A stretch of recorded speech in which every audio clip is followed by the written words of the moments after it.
We're now going to go to Gerald Paul Kasaato, Chief Investment Officer. Very important, the credit function, right, for bankability of the National Social Security Fund of Uganda.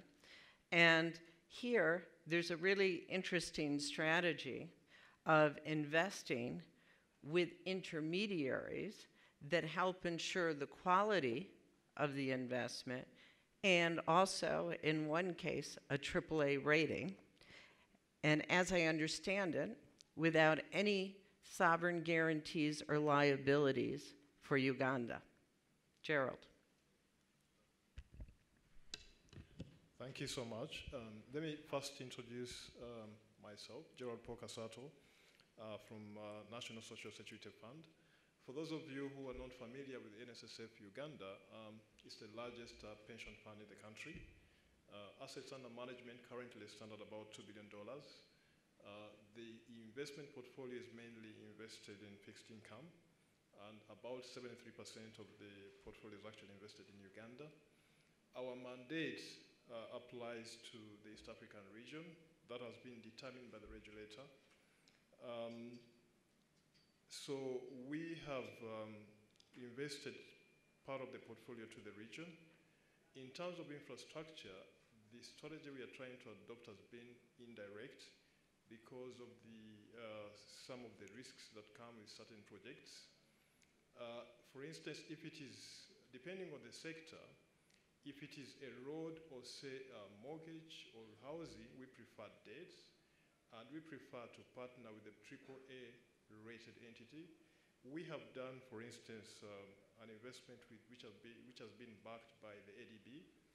It was a bond that was to finance the mortgage sector recently, but we are currently in talks with another bond which will finance an express highway in Uganda. But also on the equity side, we have done an investment with PTA Bank, and I'm glad the CEO is here. Again, it is one of our strategies to actually do indirect investments, because we do not prefer, just like any other pension fund, we do not prefer to take on development risk. We do not prefer to do greenfield investments. We prefer brownfield, and if there's an opportunity to partner with a strong entity, we prefer to go down that route.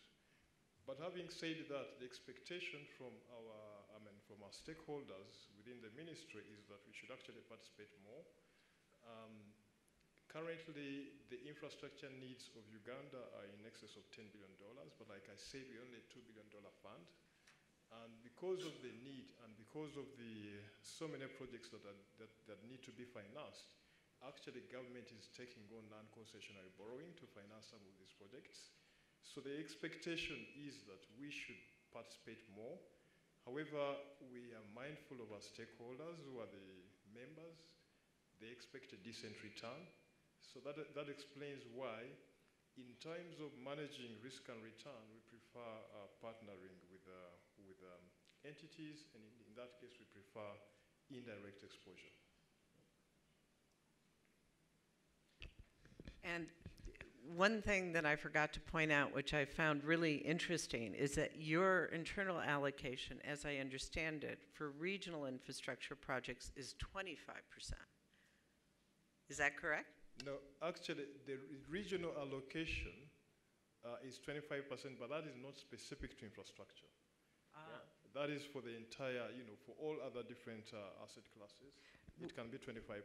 But for instance, I can tell you that 1% of our portfolio has actually been invested in Kenya government infrastructure bonds. Yeah. Let's talk more about that later.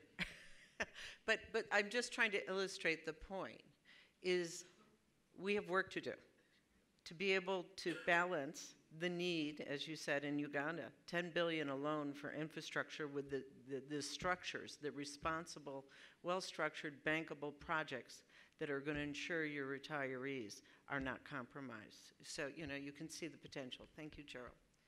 Okay. Doing business in Africa. You can't afford to be without Africa Investor.